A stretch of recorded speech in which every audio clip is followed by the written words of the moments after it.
I think Billy Joe Saunders is sick of boxing. I think he doesn't enjoy it anymore, and he's just looking for a retirement check from Canelo Alvarez. He's been around for years, Billy Joe, mainly fighting in obscurity and making peanuts, going through grueling training camps and chasing the big fights which never came. Even a man he beat in Chris Eubank Jr. has been in much bigger fights and made a lot more money than he has. At this stage, I think he just wants to be able to relax, get pissed up with his mates, go on lads' holidays and sail off into the sunset. A year or two more, and I reckon he's done. I could be wrong, but I'm just going off Billy Joe's demeanor in interviews, a lot of his performances, particularly his last performance. I know they say he was jet lagged and was ill or whatever the case may be, but I just get the impression that Billy Joe doesn't have much more left to give. I think the game, and I'm not talking about being in tough fights and wars in the ring. More so, I'm talking about the politics of boxing has worn Billy Joe down psychologically. That's the impression I get. I mean, if he was to go in there against Canelo Alvarez and somehow pull off a win, and I say somehow because not only is Canelo an extremely good fighter, but you also got to battle the judges and the referee when you're fighting Canelo. So if he somehow managed to win, then maybe it would inspire him to go on and do more. There'd obviously be a rematch and all that kind of stuff.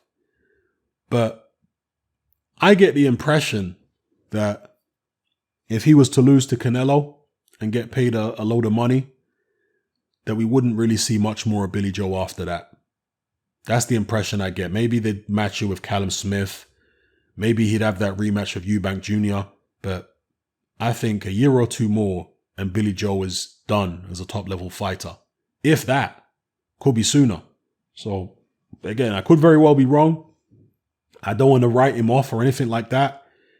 But I'm just going by the journey that he's been on, which has been a tough journey, particularly psychologically. Billy Joe has struggled to keep himself in shape. He's had so many shows that were cancelled and all this kind of stuff. And if you listen to him talking about why he wasn't in shape and all that business, it's because he couldn't get the big fights. It's because he was struggling with motivation.